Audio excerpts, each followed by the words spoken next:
Welcome students. In today's class we are going to learn about heuristic scheduling for MRLC problem, which is basically minimization of resource under latency constraint. So, just to recap, in the last class we have discussed about the list scheduling algorithm. So, and we have also discussed that the scheduling problem in general is NP complete, it is computationally difficult problem, and so most of the time heuristic based algorithm actually applied in practical purposes, and one of the most important heuristic based algorithm is list scheduling. And in the last class we have discussed the list scheduling for MLRC problem, minimization of latency under resource constraint. That means you have given us resource bound and you try to optimize the latency. And the basic idea of this list scheduling is very simple. You basically have a list, is a priority list, right. So, we have all the nodes or the operations in the sequence graph, and what we do, we actually identify, we make them an order, right, priority order based on some priority function. One of the important priority function is the distance from the sink node, and that is what we have been used for MLRC problem, that we calculate the distance of the longest path from any node to the sink node, and that is what is a priority value, and based on this priority value I just make a order of this node, I maintain a priority list which is based on the decreasing value of this, right. And whenever, and what is the basic idea? So, we keep scheduling the operations is from time step 1, then 2, 3 and so on, right. In every time stamp, what I am going to see? I am going to see what are the operations are now ready to be scheduled. How do I determine that? Those are the operations whose predecessors are already completed their execution. It is not only they have started, they have also completed their executions, right. So, that means all the data on which it is dependent is now available, right. So, I am going to identify all such operations which are ready to be scheduled, okay. And also I am going to identify the operations that are actually started early, but still running, right. So, it may be some D cycle operation which have say scheduled some type earlier, some previous cycles, previous timestamp, but still it is running. So, if something is running, we need resource for them, right. So, identify these two set of operations which are ready to be scheduled and which are still running in time step L, and then what we do? We identify, we are definitely going to assign resource for these running operations, and whatever left, I am going to whatever the resource left, I am going to select a subset of those ready operations based on their priority, right. So, and then I am going to schedule them at timestamp L. So, that is the basic idea. So, whenever there is a collision, that means there are many say there are k number of operations ready to be scheduled and there are fewer number of resource available. I am going to choose a subset of those k based on their priority value, right. That is the basic idea, and then you are going to schedule them and rest will be wait for the next time steps, and this it will go on from time step 1, 2, 3 and so on, right. This is how we have done. And if you remember, we have just identified this ready list is a ULK and TLK is the set of running operations in time step L for operator type K, because you might have different type of operators. So, this is for type K operator, and similarly this ULK means the rest the set of operations that are ready to be scheduled in time step L of type operator type K. Okay. This we have identified, and this as I mentioned, the priority list is based on some priority value. You can have your own priority function, but the function that I have considered is the longest path from any node to the sink node. Okay. So, and just to recap what this MLRC problem was, that you have given a resource bound and you try to optimize the latency. What you do, you start from time step 1, and for every time step you, for each type of resource you identify the ready list and the running list, and you schedule the running operations, and you find a subset of the ready operation such that your resource bound is satisfied, and this selection is based on the priority.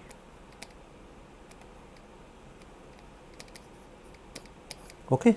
And then I am going to schedule this SK high priority nodes in operations in time step L, and then I will move on, I will do for the next operator and so on. Once the all operator are done for time step L, I will move to the next timestamp, and I am going to keep doing this until I reach, I can schedule my sink node, right. And this is what the list scheduling algorithm for MLRC problem. Now, in today's class I am going to discuss the rescheduling problem for the dual problem, where we have this latency bound is given. So, latency bound is given, resource we have to identify, right. So, that means minimization of resource under latency constant. Okay. So, we can do the same thing, but there is a bottleneck here. So, you try to understand that. So, what we are doing, say suppose we are in timestamp 1, we identify all the operations to be scheduled in timestamp 1, that means they are ready to be scheduled in timestamp 1, and since it says timestamp 1, so there is no running operation, the running operation set is null. So, now say I have say 4 operation which is of type say multiplier is ready to be scheduled in timestamp 1, but there is no resource bound given, right. That is what we try to optimize. Okay. So, how do I going to select, because here we have a resource bound given. So, I select the subset of operations from this ready list based on this resource bound. I should not overshoot the resource bound, but here there is no resource bound is given, rather I have to calculate this resource bound, right. So, one possibility might say, since these operations are ready, you schedule them there. So, then this algorithm become ASAP, right. So, obviously, you understand with ASAP you never get a optimum resource, right.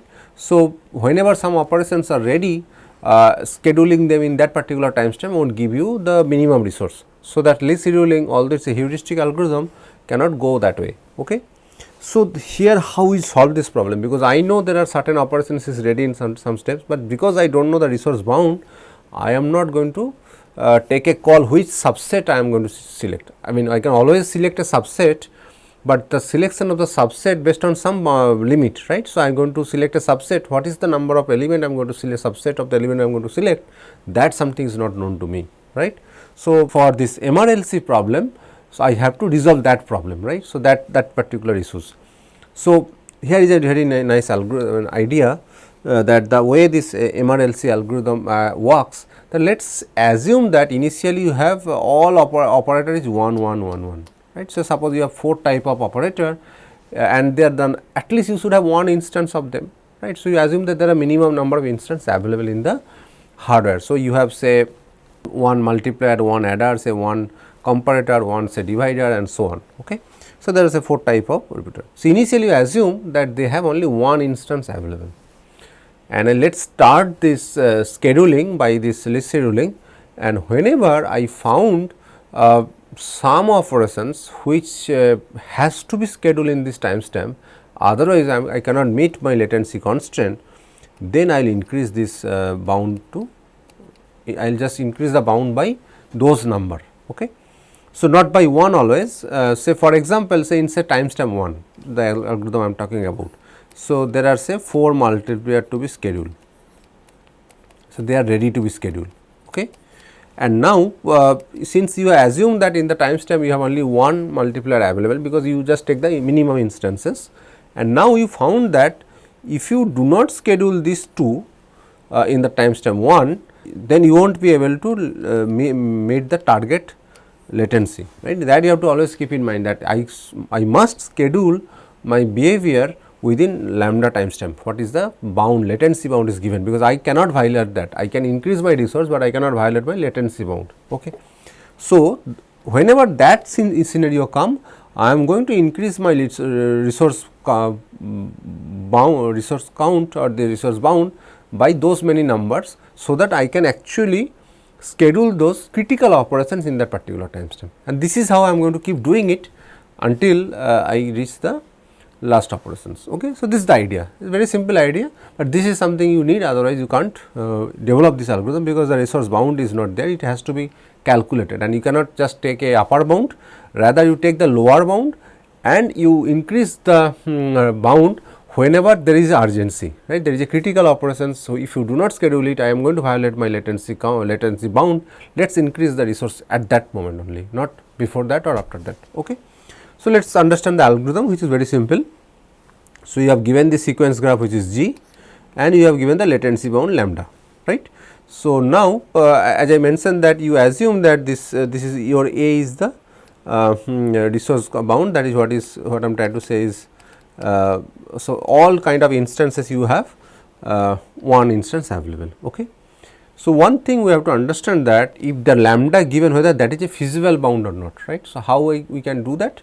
I hope you remember that we have discussed that ALAP algorithm, and the ALAP algorithm we actually can check whether a latency given which is whether it is a schedulable, right, whether your sequence graph can be scheduled within the lambda bound or not, right. So, so if I just run this ALAP algorithm with this lambda whatever the given value, and if we can actually schedule the all operations within lambda, ALAP can schedule them, then this is something a valid latency bound, right. So, you remember that for ASFE gives you the minimum latency.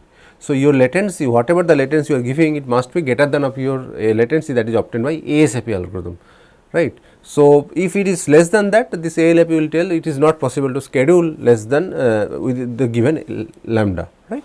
So, that is something we can actually first check. This is just to check that the latency bound is given, it is a valid latency bound, right. So, that I just check here, and if it is less than 0, that means I cannot schedule my first operation T0 and timestamp 0. So, that means this is not a feasible latency bound, I will say it is not possible, right. So, I will just say return 5 and say it is and if it is possible to schedule this behavior within the latency bound given lambda, then my actual algorithm starts here, right.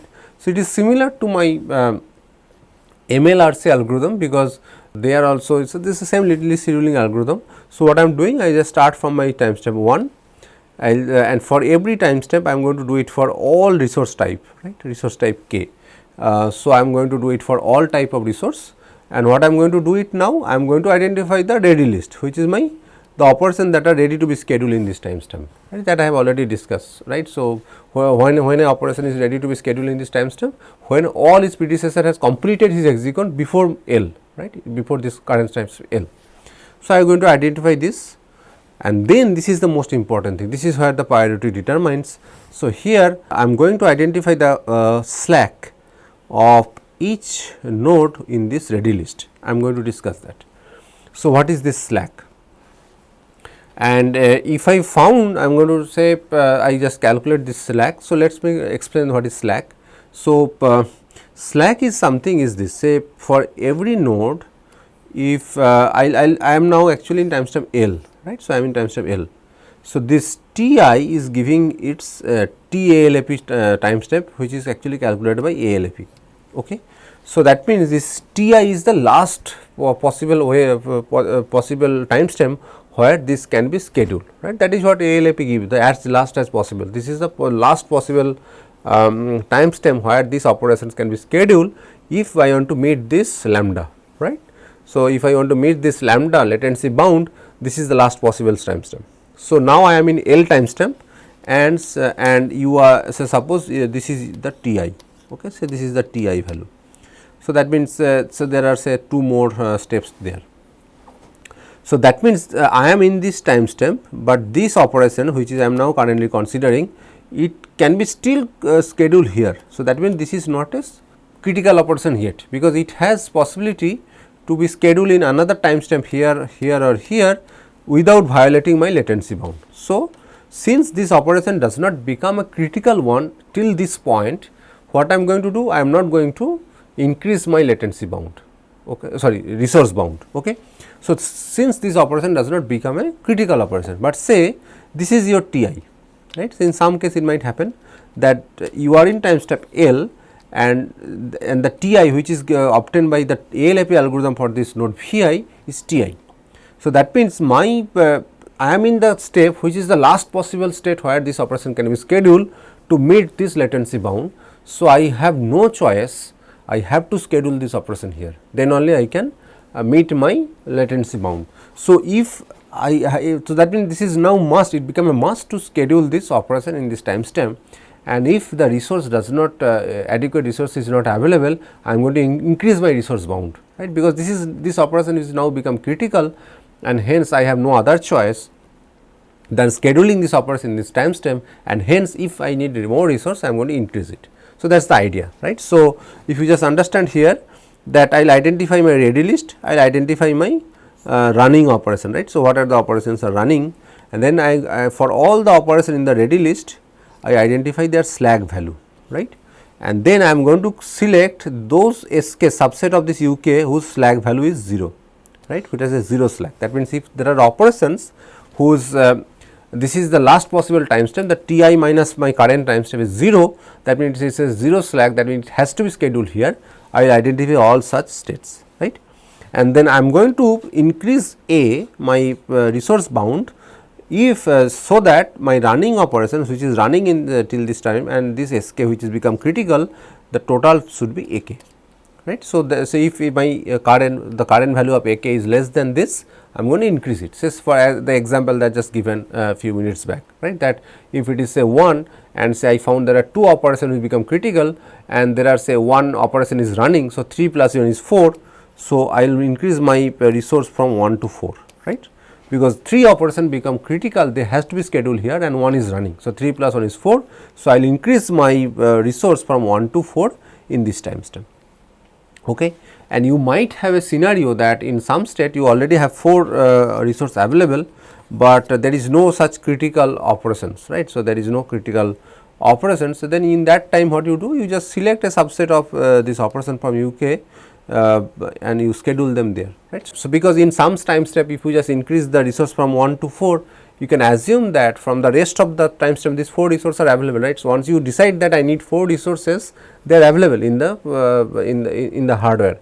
In the next time step there may be no critical operations, right, only say 3 running operations. So, if there are 3 running operations and there is no critical operations, I have still 1 resource available, right. So, I can actually take any operations which is not so critical now, which is not so critical, and that time I can select based on the priority which is given by the longest path from that node to sync node, right. So, I can utilize these 2 priority, right. So, priority 1 is the criticality, the slack, the operations which is 0 slack, they are must to be scheduled, and once I have resource available, but there is not enough critical operations, then I can actually select a subset of ready operations based on their priority. Okay.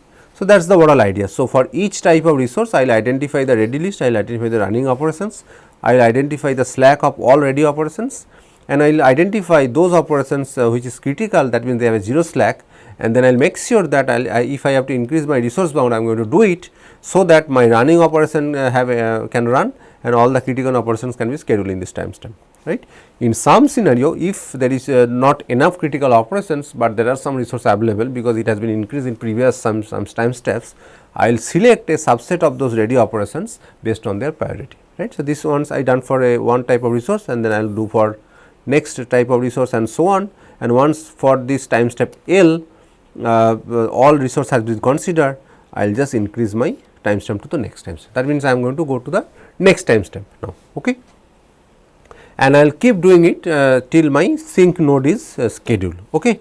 So, that is the overall idea, and once this schedule is done, so I have the resource bound calculated, right. So, this is the resource bound which this particular algorithm calculates. So, it is not only give you the schedule is given by T, T is the time stamp Ti, right. So, Ti is the start time of every operations, operation Vi. So, it will give you the start time of each operations as well as the resource bound that it identified by this algorithm. Okay. So, I hope you understand the algorithm is very simple, but the basic intuition of increasing the resource from 1 to gradually is something interesting to understand from here. Okay. So, what I am going to do it, I am going to take that our favorite example, the DIFFQ example, and I will just explain this algorithm for this. Okay. So, let us say I am given the latency bound equal to 4, and you already know that for this algorithm, if all operations are single cycle, I can schedule them in 4. So, if I run ALAP, it will say yes, I can schedule this graph can be scheduled in 4 timestamp. Okay. Now, let us try to show how will this MRLC algorithm works for this. Okay. So, initially you assume there are 2 type of resource, one is multiplier and one is ALU, which is capable of performing this plus minus and greater than less than operations. Okay. So, I have initially as I say I have only one instances of them, and let us say let me try to give the ALAP value for this node, right. So, otherwise it will be difficult to explain. Okay. So, if you know, so if there are lambda 4, so I am going to schedule, so this will be 4, I can schedule them in timestamp 4, I can schedule so this is the ALAP value, right. This is 3, this is 3, this is 3, this is 2, this is 2, this is 1, this is 1, right. So, this is the ALAP timestamp, right. So, this is basically ALAP TI. So, the timestamp where this ALAP would have scheduled these operations given my latency bound is 4, right. I hope you understand, because it will take the behavior from the sync node, all the nodes whose successors is already scheduled, it will be scheduled in this timestamp 4, and then it will move to timestamp 3. So, and it can schedule all the operations whose successor are already scheduled, and so on. It will keep doing it, and this will the timestamp I am going to get it. Okay. Now, let us start from timestamp 1, right. So, now I am in timestamp 1. So, so in timestamp 1, so you can understand that. So, you are in timestamp 1, right. So, my L equal to 1, and you can understand that for these two node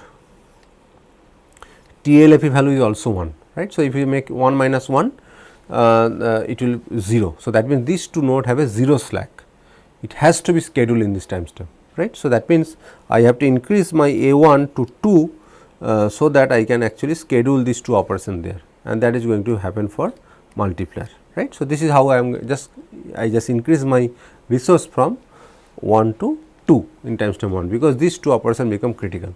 So, this is for the operation type multiplier, then I am going to take the operation type ALU, and I have one operations available, and which is not critical, right. It's I am in timestamp 1, and it can be scheduled in 3. So, if you just make a 3 minus 1, so it is basically 3 minus 1 is 2, it has slack 2, but still this operation is available, I have enough resource, I am going to schedule it based on this idea, right. So, I am going to schedule based on this idea, if I have resource available, and although there is no critical operation, but let us schedule it, because this operation is available. So, I am going to schedule this node also in timestamp 1.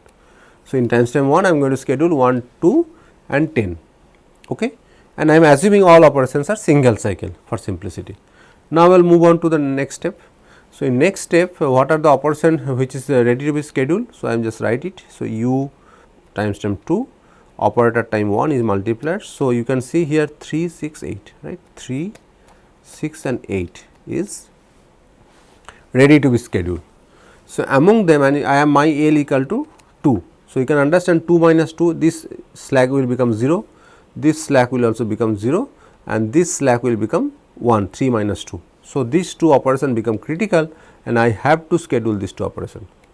So, I just schedule 3 and 6 here, and I can actually delay this operation. I do not want to increase my resource bound, because I have two multipliers. So, I can schedule them without increasing the multiplier bound, but although I have one operation is available and can be ready to be scheduled, but since I do not have enough resource, I am not going to schedule it here, right. So, similarly, if you calculate 2, that means in timestamp 2 the operator type 2. So, only this this node is available, and for this it is the 4 minus 2 is 2. So, it is not a scheduler critical operation, but still since I have one ALU available. So, I am going to schedule it here, right. So, in the timestamp 2 I am going to schedule 3, 6 and 11. Okay. So, now I will move on to timestamp 3. Okay. So, in the timestamp 3 you can understand that the multiplier which is available is this and this, and here you can understand 3 minus 3 equal to 0, it become critical. Here also 3 minus 3 equal to 0, because its ALAP value Ti is 3 and I am in timestamp 3. So, in this timestamp 3, so U3 1 is have 7 and 8 2 multiplier, both are critical. I have 2 multiplier, I am going to schedule both 7 and 8. Okay. And what about this other two operation 3, 2? I have this is available. So, this and this, right. So, 3 and 9, and I have 3 and 9, and if you I am in timestamp L. So, this become critical. So, 3 minus 3 equal to 0. So, this has to be scheduled, but this is still not critical, because it is 4 minus 3, 4 is the TLAP time and 3 is my current timestamp, which is 1. So, this is not critical operation. So, although there are two ALU operations ready to be scheduled and I have one ALU available, and one of the operations is critical. So, I am not going to schedule both, I am going to schedule only 4. So, I have just scheduled it 4 here, right. So, this is also scheduled. So, this is not scheduled. So, now I am going to move on to timestamp 4, right. In timestamp 4 there is no multiplier. So, my 4 1 U 4 1 equal to null, right. So, there is no multiplier to be scheduled. So, although there are 2 multipliers, they will be idle in this timestamp. Okay.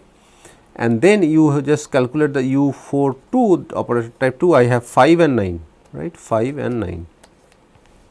So, you can understand I am in timestamp L, which is 4. So, it is ALAP time is also 4. So, it is also become critical, this also become critical, right. So, now I have to schedule both of them, but I have only one ALU.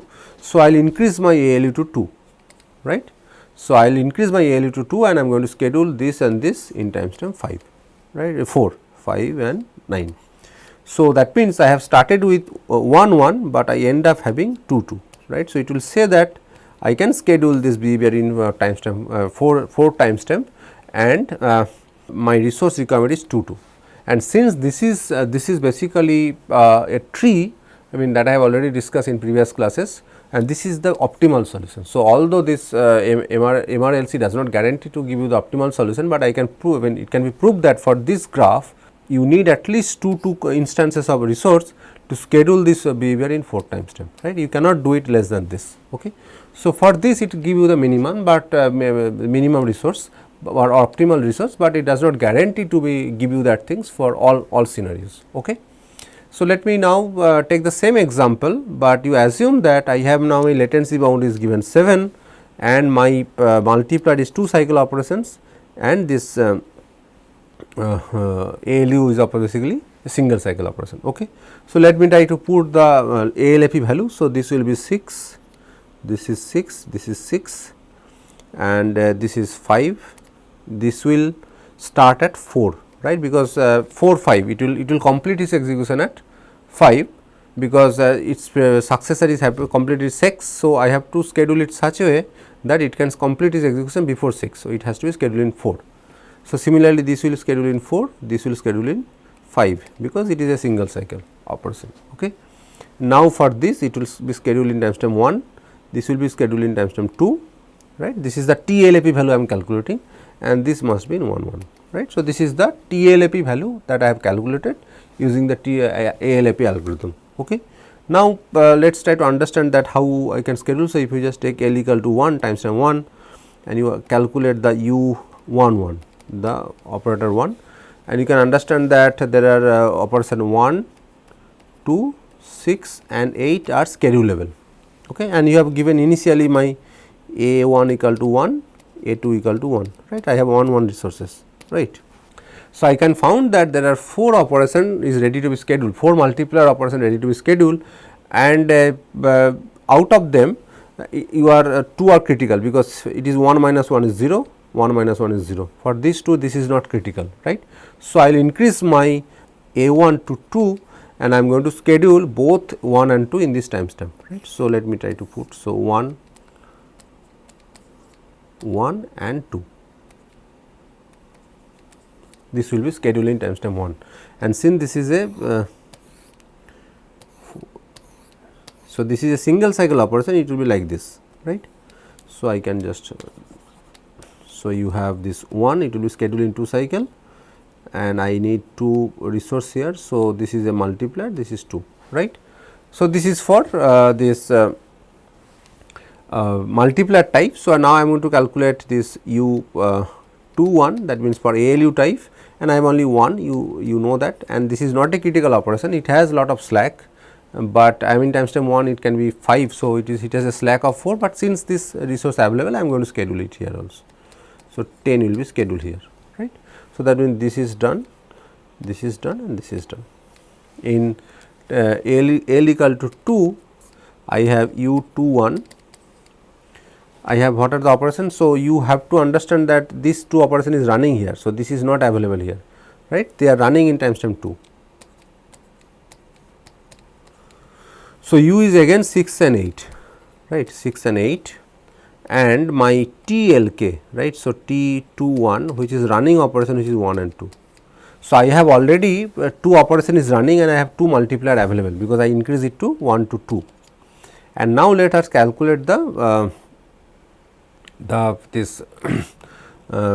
slack. So, for this 6 it is now I am timestamp 2, so its slack becomes 0, and for this slack is 2. So, still this is not critical, but 6 become critical.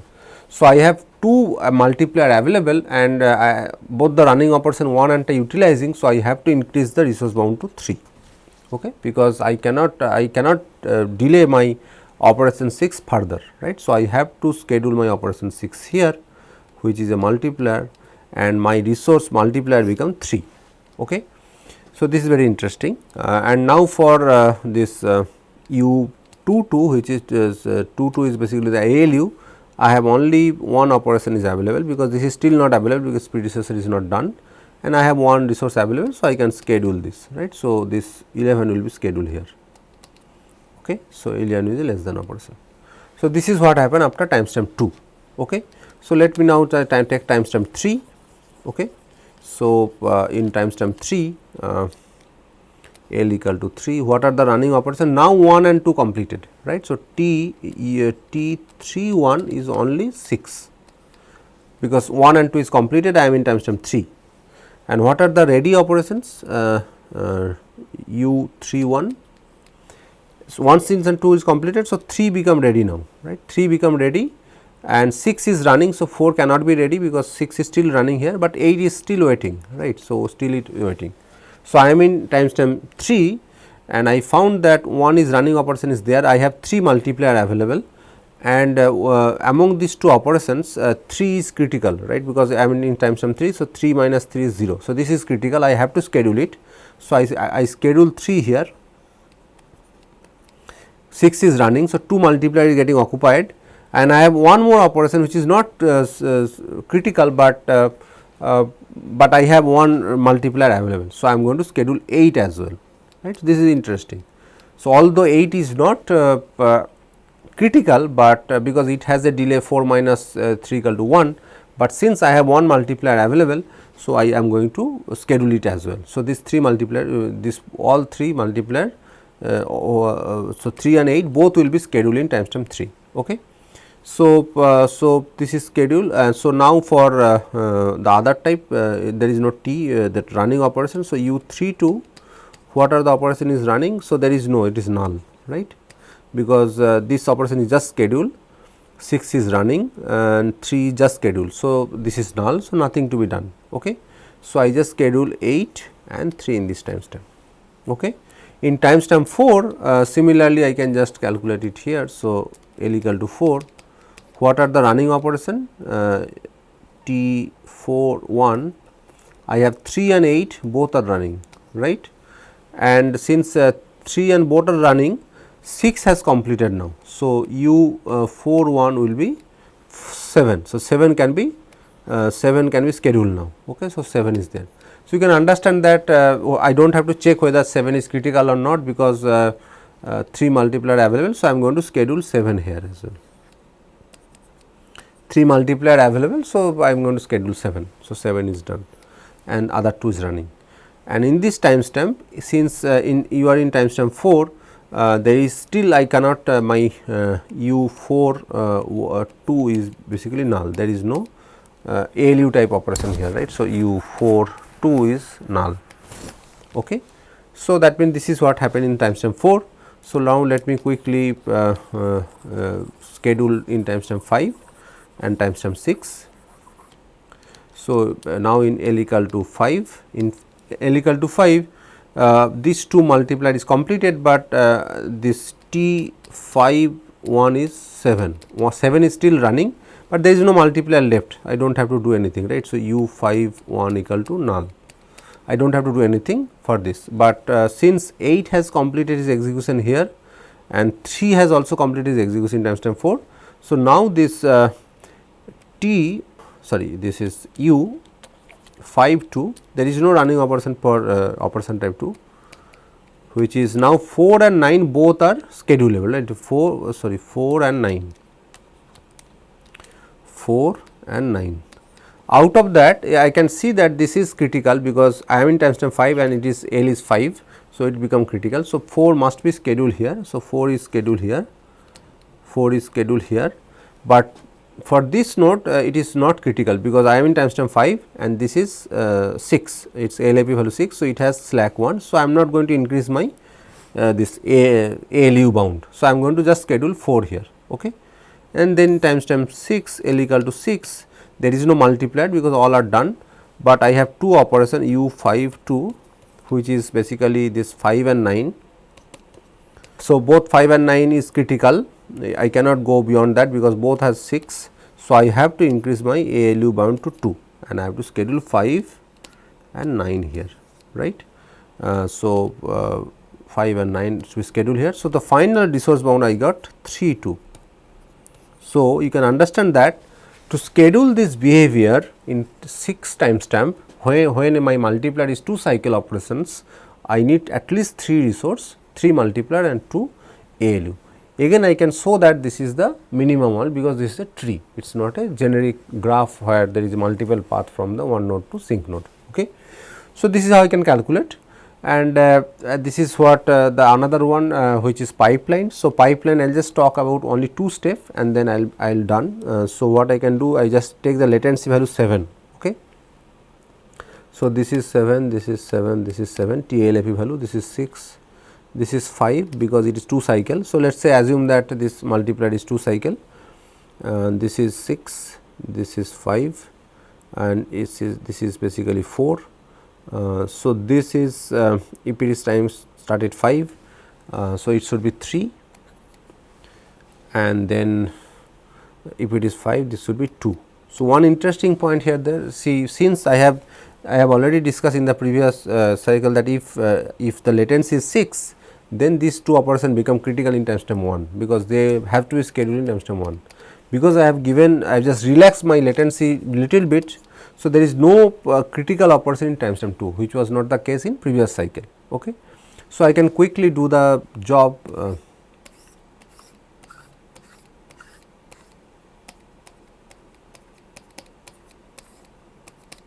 So, in the first timestamp u 1 1, the operation again 1 2 6 and 8 available, and say A 1 is 1 and A 2 is 1 multiplier on 1 ALU. Okay.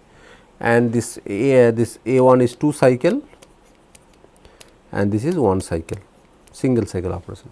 So, there are 6 multiplier available, I am just going to quickly do it, but none of them is critical because I am in L equal to 1, but none of them is critical. So, I am going to schedule one of them. Let us say, and here since there are 4, I am going to schedule one which has the highest distance, right, the distance from the sink node, and obviously 1 and 2. So, say I am going to schedule 1 here, okay. 1 will be scheduled here, okay, because I do not have, there is no critical operation. So, I am done with, and obviously there is a ALU operator 6 which is basically same one. So, I am going to schedule this 6 as well, sorry, this operation 10. Operation 10, but it can be scheduled till 6, but I am in timestamp 1, but since this is available I am going to schedule it. So, this is I am down with timestamp 1. Okay. So, now in timestamp 2. So, my TLK is 1 is running here, but it is a pipeline one. So, you have to understand this. So, what is my U 2 1? What are the operations? So, 2 6 and 8, right. So, 2 6 and 8 available, the others are not available because they are now I have this 2 which become critical because now I am in timestamp 2, this become critical, right. So, 2 become critical and this 6 and 8 is not critical, but since this is a pipeline one. So, I can actually do this using the same multiplier, right. So, I am going to use the same multiplier because this is my multiplier 1, this is also multiplier 1 because it is a pipeline circuit, right. This is what I am going to do. So, I am not increasing my A1, this is very interesting to note that I do not increase my resource bound because although there is a critical operations, I can pipeline with the previous multiplier. So, I am just doing that. So, I will not do anything. So, I will just do that, and similarly I will just schedule this V11 here, right, for ALU 2. So, this is done. In L equal to 3, my running operation is T 3 1 is 2, 1 is done, and U 3 1, what are the operations? 6 8, and now since this is done, 3 is also available. So, you are in timestamp 3 and only 6. So, this is 4. So, this is not critical, this is critical, 6 become critical, right. So, 6 become critical, and so 5 is also not, 8 is also not critical. So, I am going to schedule 6 again, only one critical operation, I am not going to increase my bound. So, 6 again I am going to pipeline in the same multiplier, right. So, this I am going to do, and so there is no ALU operation available. So, I am not going to do that. So, 6 is done in this timestamp. So, in L equal to 4 now, L equal to 4, my running operation is 6, right. So, tin 4 1 equal to 6, and what are the ready operation? U 4 1, 8 and 3 is already available. So, 8 and 3, 8 and 3 is available, and 6, so 2 is completed. Okay. So, I am actually made a mistake here. So, in timestamp 3, this 3 is not available because 2 was running that time, right, sorry. So, but it does not change anything, 6 will be scheduled there. So, now since 2 is done in timestamp 4, now 3 is available. Okay. So, 3 is available here. So, 8 and 3 is available, you are in timestamp 4, and in timestamp 4 3 become critical because it is ALAP value is 4, and 6 is already running, right. So, 6 is already running. So, I can pipeline this operation 3 using the same multiplier. Okay. So, this is again 3, I am going to put it here, again multiplier 1. So, these are all pipelined. Okay. So, in T equal L equal to 5, so here you can understand that 6 will complete in timestamp 4, L I am going to do it. So, there is no ALU operation, nothing will be scheduled. Okay. In timestamp 5, my running operation is 3, right. So, T 5 1 equal to 3, and U 5 1, what are the ready operations?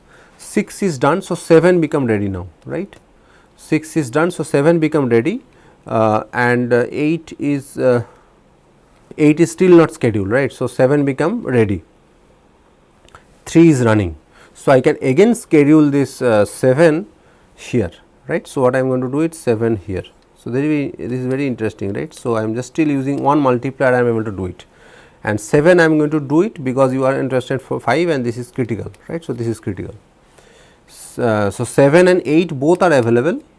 Okay. So, now 7 and 8 both available, you are in timestamp L, and this both are critical because slack is 0, slack is 0, tail AP minus this, right. So, I have to use one more multiplier now, right. So, this is my multiplier 2 where I am going to schedule 8. So, I will increase my bound to 2. Okay. So, this will start with timestamp 5 and it will complete in I am in timestamp 5, right, sorry. So, I am in timestamp 5. So, it will be scheduled like this, right. So, this is my 8 multiplier and this is M2, right, because this multiplier is already scheduling this. So, I have to do it in other. So, 8 and 7 is done here. Okay. Now, if I just do for L quickly finish because not much left. So, now in L equal to 6, L equal to 6, since in my I mean L 6. So, now 3 is done. So, 4 can be scheduled, right, and others cannot be scheduled because 8 is still running. So, I am just going to do in timestamp 4, right, there is no multiplier will be scheduled, and I can actually do with one ALU still because there is 1. Now, if you take L equal to, so here I am just have this U 6 2 which is basically only 4 and it will be scheduled, and then L equal to 7 I have no other multiplier available, but in L equal to 7 now 8 and 7 both are done. So, now I can schedule 5 and 9, right. So, both have 7.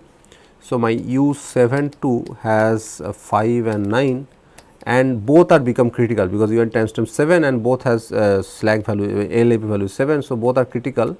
So, I have to increase this by 2 and I am going to schedule both 5 and 9 here.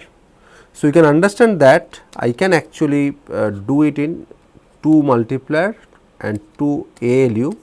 I can schedule this operation using 2 multiplier and 2 ALU in 7 cycle, right. So, if my latency is not 7, probably I would have taken more multiplier, but since I have some relaxation in the latency, I have used less resource than this one, right. So, here I have used 3 2, here I have used 2 2. Okay.